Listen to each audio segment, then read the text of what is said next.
Hi, this is my first YouTube video. I'm just gonna introduce myself. So my name is Isabella Delaney, but I go by the name Kitsch Doom, and that's my artist name. That's what I use for everything. You can add me on Instagram here. That's where you can find all my artwork. It's where I post everything that I'm doing. So I'm from America originally. I was born in Miami, Florida.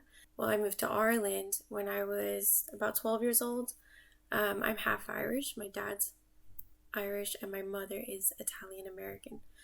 And so I've been living in Ireland for a very long time. I've been living in Dublin kind of on and off for the past kind of 8 years. I really love Dublin now. I feel like this is where, I feel most comfortable. I like being in a city. And Dublin is super expensive if you don't know. I'm also an artist, like I was saying. I have a background in printmaking. I've done a bachelor's in printmaking in NCAD. And I just graduated in 2019. And now I'm doing my master's there in NCAD as well, but now I'm studying fine art media. So trying to do more film and performance and things like that. One of the reasons why I wanted to start making videos is because I guess I want to talk about my experience being an artist. I guess starting up and being in Dublin as well. It's a unique place to be in for art as well because it's so small here. If you're a person who's doing something like really different, it's kind of difficult to know where you fit. And that also brings me to my artwork, like the topics that I'm interested in. So my work kind of revolves around theories on gender, and performativity, identity as well, the importance of clothing and how clothing can act like a costume and how people can present themselves differently, depending on what they wear. The intersection of sexuality and gender and identity as well. So there's a lot more to it. The work is always evolving and kind of teaching me something all the time. So what I do is I turn myself into different fictional characters based on these theories of gender and identity. I use these characters to express how I feel, really, like my recent character Meryl Days. She kind of represents traditions for women. Yeah, she's actually doing really well right now. This is kind of like the first proper film that I've made. It's called The Clothes Wear You. This is a character, Meryl Days. That's her debut, basically. And she is stuck in a dreamscape. And she has no voice. And she quickly realizes she has no voice. And in order to communicate in this world, she has to perform like archetypal media figures. So in this case, she has to act like Marilyn Monroe, which is the character that she's actually based around. So yeah, I'm really obsessed with Marilyn Monroe and celebrities and kind of in general because they're not real people. They're all characters or exaggerations, or it's something that everybody strives to be like and it's not real. So that's kind of like where the obsession comes from. It's like what is a real identity? What is a true identity if we're all chasing something that's not real? And I feel when I'm different characters, different fictional characters that I make up, I can actually act more like myself. It's almost like a freedom. So who's the character? Is it the person you see in front of you, or is it the person you're acting like? So it's like a question. It's questioning what's real, what's not, who is the real you. And a lot of it is about social expectations. And I mean, so much of our identity is based around what is expected of us. And not just with gender and what comes with that, but like even just social norms. And I mean, I'm sure like everybody's probably felt this way, that they feel like they have to be acting in order to fit into a certain social situation. For me, it's very like my characters are exaggerated because I feel like that a lot. I feel like I have to act a lot, as even as a kid, because I didn't really fit in with like the things that were expected of me. You know, wearing dresses. I know I'm wearing a dress right now, which I love. But when I was a kid, I really liked just doing my own thing. I didn't like being told what to do. Didn't like being dressed, and I kind of liked boy things, and yeah, it's just like it's crazy how like just because of the body you're born in, it kind of determines what you should like and what people will expect you to like as well. So it's just a big question that's always been on my mind, and I guess this the work is kind of more questions rather than answers, and it's proposing questions for other people. Um, and I think a lot of people could relate with that, just not feeling like they fit in all the time, and feeling like they can't really like act as crazy as they want to all the time. I feel like that a lot. So when I decided to dedicate my life to art, really, because it is kind of like, if you're going to be doing this professionally, it's a big choice. Like, it's like, you are you going to take this risk or not? Because being an artist, as we all know, is taking a risk.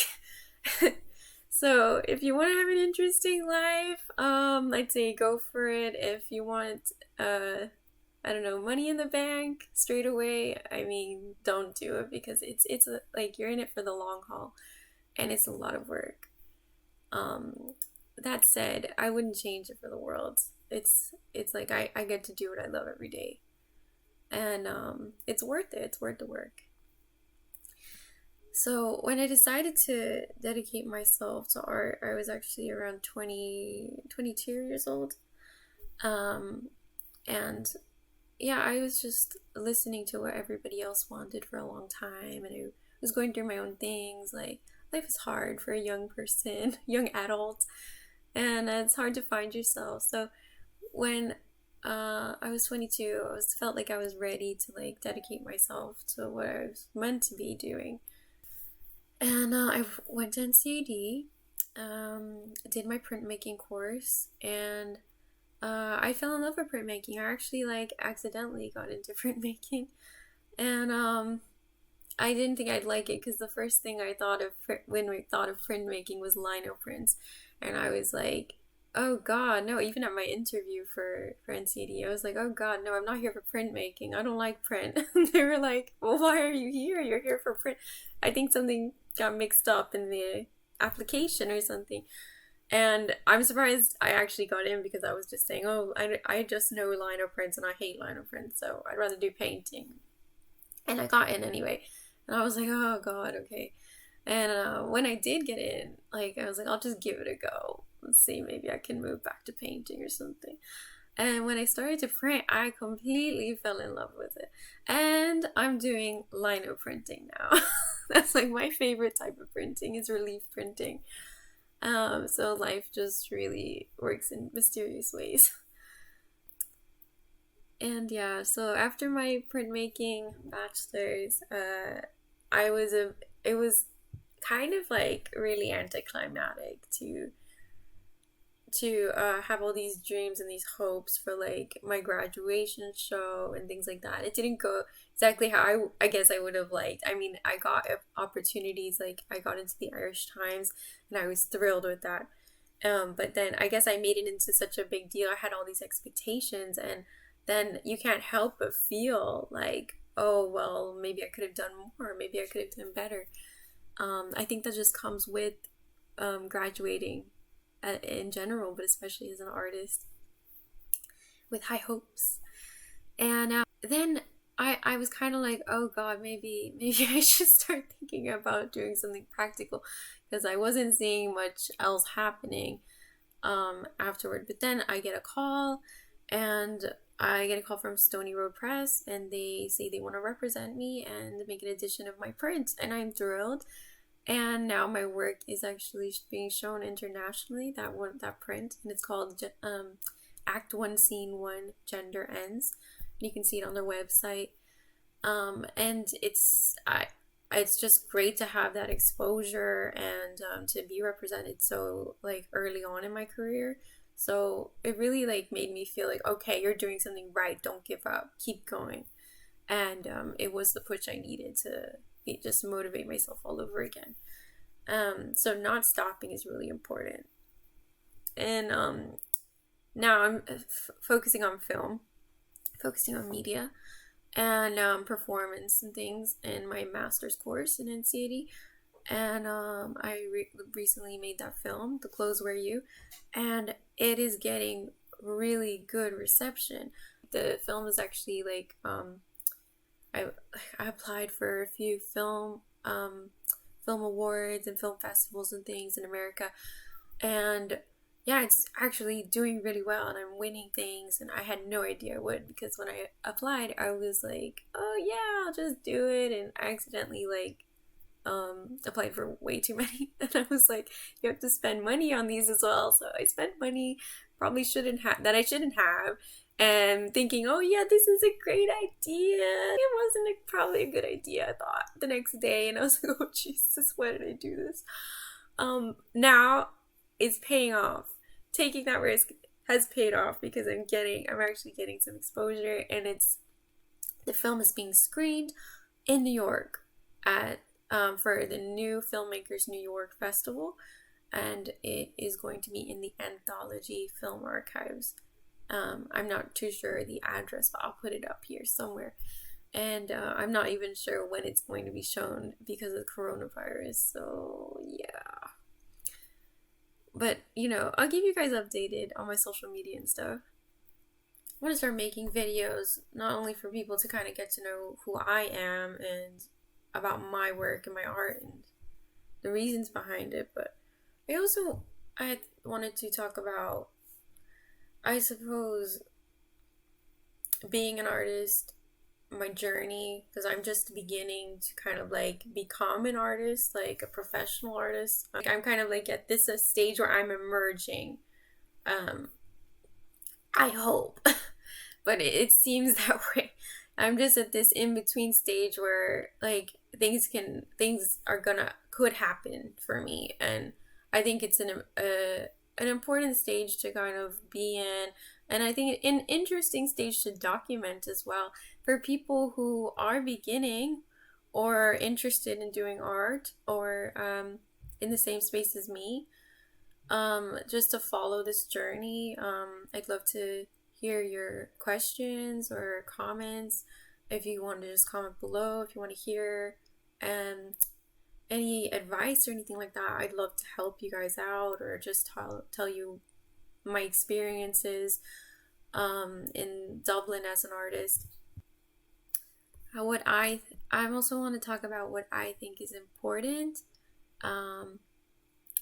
What's important to think, or important mindset to be in as an artist.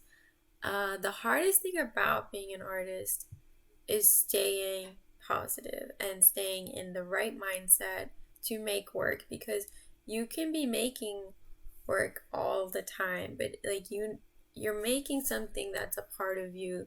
So how you feel and how much you're taking care of yourself, and what you're reading and what you're seeing, what you're doing is so important. Like you need to be not only creating your world in your art, but you need to be living that world. I feel you need to be living it every day and inspired every day. And I know finding inspiration can be difficult for some people, especially if you're not feeling well. I mean, everybody has artist block, writer's block, but you can find inspiration in anything, really, like if you're in the right mindset. And I think that's the most important thing. And stay focused on your goals. What do you want out of today? What do you want out of tomorrow? But it's like always stay focused on your goal, even if it's a small goal. It's really important to prioritize these things. I want to give in, like, I want to give inspiration for artists, not like that I'm an inspirational person or anything, but like, I know how hard it is to stay inspired, and I know how hard it is to stay driven as an artist, because you don't really get that much thanks for what you do. That's the real reality of it. You don't. And you might be lucky to get an opportunity here and there. So I just think it would be nice to make something to kind of like um, say, keep going, you can do this. And maybe talking about my journey can help, and maybe I'd love to reach out and like make a little community for artists, like to support each other, because we need to support each other. What we're doing is really hard and different and unique, and yeah, we need a little community. I can put up tutorials about printmaking and video and performance, things like that. If you guys are interested, just let me know, and I'll put it. I can make a video especially for that. Just put it in the comments below. Thank you. Yeah, if you have any questions or you'd like a video specifically about something, please let me know. I would love to make anything that could help you, and I'd love to connect. So please, like, follow me, subscribe, like this video if you liked it, and follow me on Instagram. Okay, so thanks for everything, and I'll see you next time.